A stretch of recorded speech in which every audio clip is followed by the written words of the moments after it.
Today we are going to discuss card game terminology. I'm going to educate you about the exact meaning of many terms often used by people when playing or talking about popular card games. This video is not going about any particular game but is going to use examples from the two games I play the most, namely Hearthstone and Magic the Gathering. Now the first concept I want to talk about is tempo. This concept is often used incorrectly by people on YouTube. So let's discuss tempo, what it is and how you use it to win card games.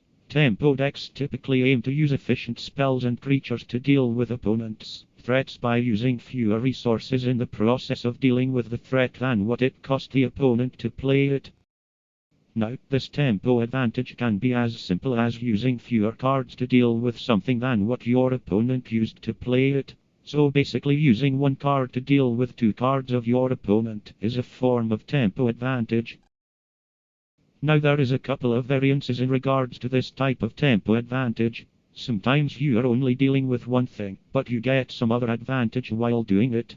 Flame Tongue Kovu was a card from long ago that was format defining for its time.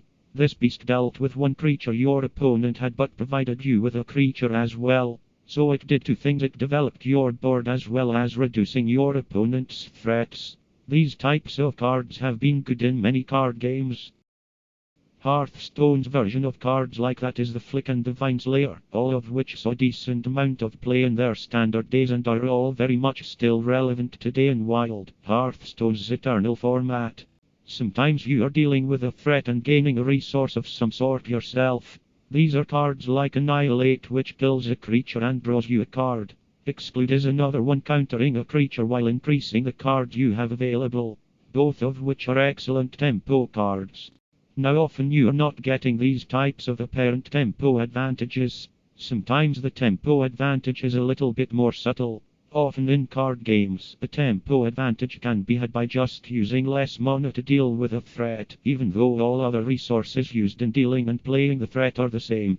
A corner case of this is the card Fatal Push. Unless you kill one of the 8 0-cost creatures in Magic the Gathering's nearly 30-year history, Fatal Push cannot result in negative tempo. Although if you kill a 1-drop with it, the tempo result can be neutral.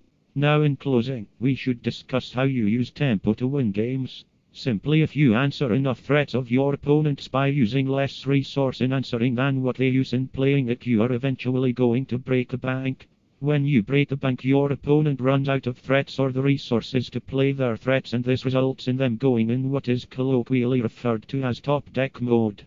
This is exactly when the tempo deck plays a hard to deal with the threat of his or her own and keeps enough resources open to still answer what cards the opponent may top deck while ending the game with that threat.